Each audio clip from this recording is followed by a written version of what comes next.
fine. It's fine, you're fine. My goats! Hello, I am Bookface. We're talking about cryptids again. And while there are plenty of cryptids who just kinda seem like fairly normal animals, some of them are pretty weird. Some of them even border the line of being supernatural or being aliens. So if I had a cryptid that has been thought to be an alien and a vampire and a demon, that'd be pretty epic, right? The creature I'm talking about, of course, is the Chupacabra. Now, the Chupacabra itself is a cryptid in its own right, but it also has variants from different locations with some different descriptions. And while the description of the Chupacabra itself as a cryptid vary quite a bit, there are some reasonable lines in between the different kinds of Chupacabras. So let's jump on in.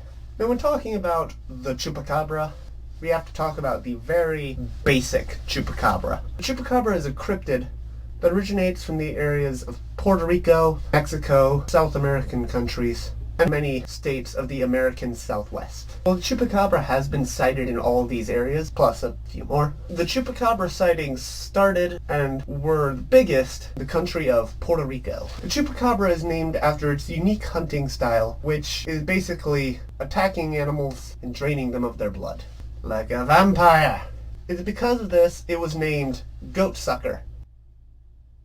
Gonna move right past that. Despite being specifically named for attacking goats, Chupacabra is also known for attacking cattle, sheep, chickens, dogs, and cats. Don't attack the pets. I will kill you. Now with the main Chupacabra of these accepted regions in Latin America, there are generally two forms of the Chupacabra. One is the reptilian form, which kind of looks like a weird, creepy little alien, and then the canine form, which is just a bald dog. A very sick bald dog. Now the reptilian form of Chupacabra resembles a monkey with no tail and gray leathery skin.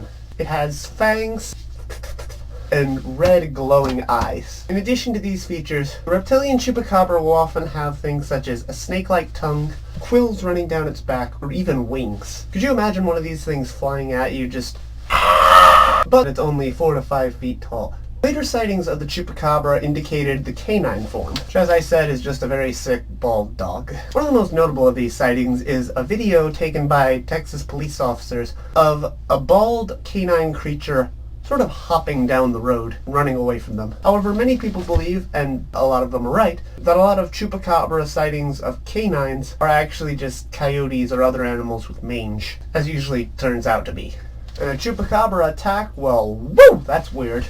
You have the animal, it's always dead, and there's usually a couple holes in its neck or its side, and it's almost completely devoid of blood.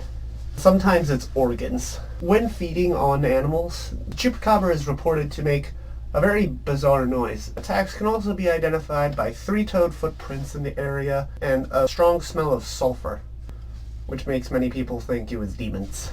People are still kind of confused about what it is. Some people just think it's a new species cryptid-y thing. Some people think it's an alien or an alien dog that they just, let loose for a little while.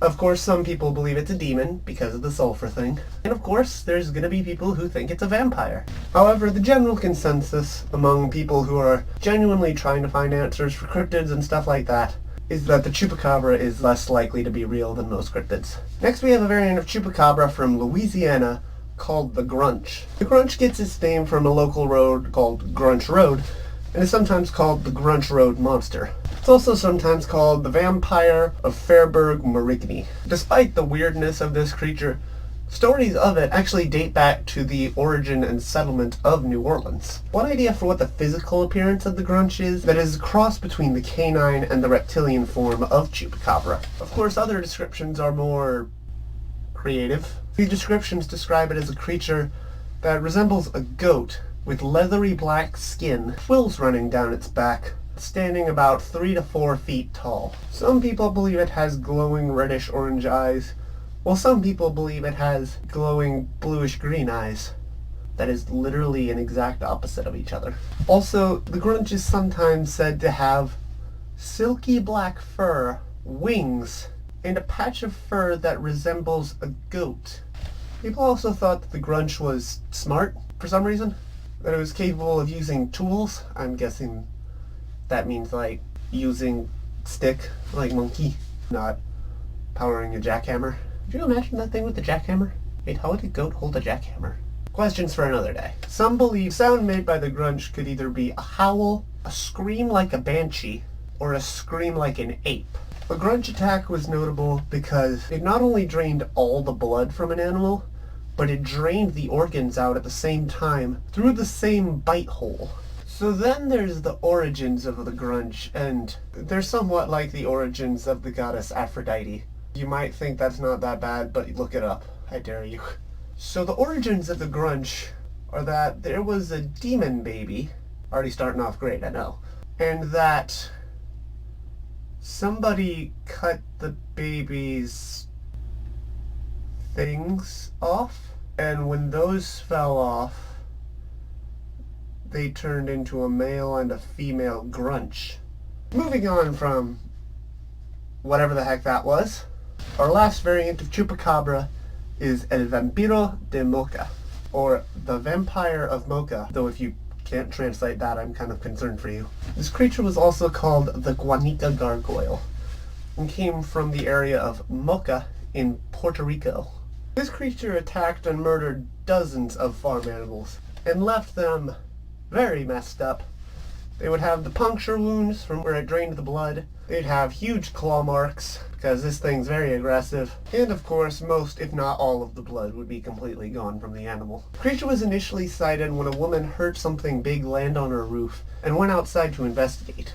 The creature she saw was very large, and resembled a pterodactyl. It stood about 4 to 5 feet tall, and was screeching and screaming when she came out. I'm guessing that's what she did as soon as she saw it. Then the creature flew off into the night, and went and attacked somebody. The creature reportedly tried to take a man to the ground, but he fought it off and ran away. However, just as the sightings of this creature just sort of started up out of nowhere, and there were tons of them, they also just kind of disappeared like that. Because one month, the creature just stopped being sighted. Just disappeared. So yeah, there are 3 creatures that suck goats. If you like this video, please give a thumbs up, comment down below, and subscribe to my channel. And I'll see you in the next video. Bye!